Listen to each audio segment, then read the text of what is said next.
Welcome to Kasao, Mukono district in central Uganda. Here, Mariam Nabatanzi is like any other woman if you walked past her. But get to her home and you may be forgiven for thinking this is the boarding section of a school. Nabatanzi is 39 years old and has mothered 44 children already. 38 are alive today. You heard right, 44 children, all delivered normally. Everything here is done massively with near military precision. 22 kilograms of maize or corn flour, 7 kilograms of beans, 2.5 kilograms of sugar. That's the daily feed for this humongous family. I lost count of how many breads they ate. I'm in the middle of a huge operation, feeding operation. It's like a military operation. Feeding bread and porridge, that is for breakfast, to 24 kids out of the 38. It's just unbelievable. I can't tell who is who. I just wonder how the mom does it. They've just finished now, just been serving bread and porridge, and some guys were coming back for a second take. Their mom could recognize and say, you just come for a double, but some will actually get away with it. It's quite an interesting, extraordinary family, I should say. Question is, how did this all begin for Nabatanzi? First, she was married off too young, aged 13, and started having children immediately. In my heart, I wish to have 6 children. I gave birth 4 times, and on each occasion, I had twins. 8 children were more than what I had bargained for.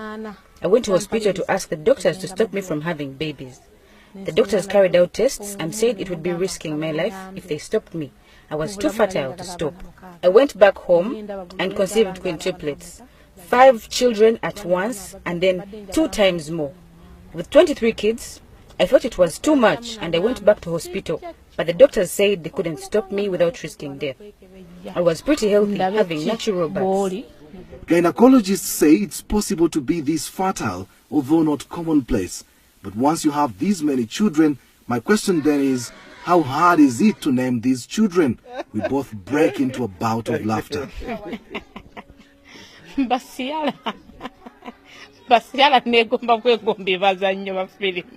use different names. First, when I started having twins, I bought a book of names. So I'd pick names from there. Then my husband is Catholic and I'm Muslim. So don't be surprised to see a Mohammed, then a Dennis. We'd pick from each side. Then we looked for ancestral names. When the numbers got bigger, I began picking names of my favorite movies, especially in Hollywood. I've got Ciara's, Precious Ozokwa, Desmond Elliot, Genevieve Naji, and so on. When you hear this kind of story, you must be wondering where the man responsible for all this procreation is. Well, when I posed this question, Mariam's lead face suddenly turned sad.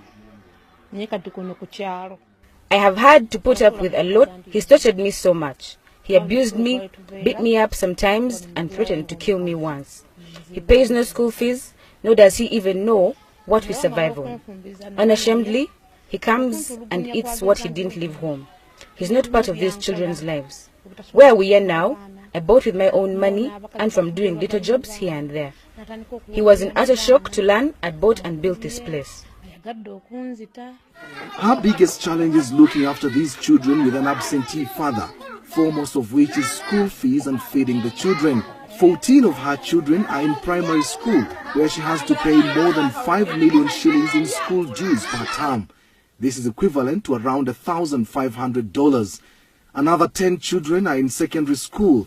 Some have been forced to drop out of school as the bill spirals out of control. Her dream is to educate all her children so that they may get a better life, not like what she's been through. To fund all this, she learned many skills including cake making, bricklaying, decorations, tailoring, cooking, and herbal medicine. She hates having to beg.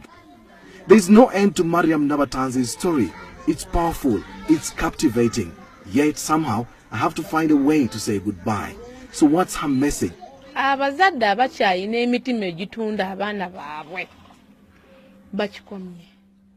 message is mainly to parents. Stop selling your children through early marriages. We suffer too much while losing out on parental love that can never be recovered. Secondly, To the mothers, do not desert your children as you walk out of marriage. Whatever the case, stick to and with your children. I strongly feel that had my mother not left me, my father would not have married me off young. To the men, please shoulder your responsibilities. Don't leave it to the women. A man puts up a shop for you and they imagine all is sorted. No buying anything anymore at home. You forced us to become like men. Reclaim your status as men. Show us love and let us do our responsibilities. It's hard to hold back my own tears knowing so many examples of what she's referring to. Mariam only sleeps for a maximum of 5 hours a day. The rest of her day is dedicated to the children. It would have been good to know what her neighbors make of her, but time wasn't on my side. But don't be surprised if she's declared the woman with the most number of children in the world from one man. Kasim Kaira, Azam News, Kasao, Uganda.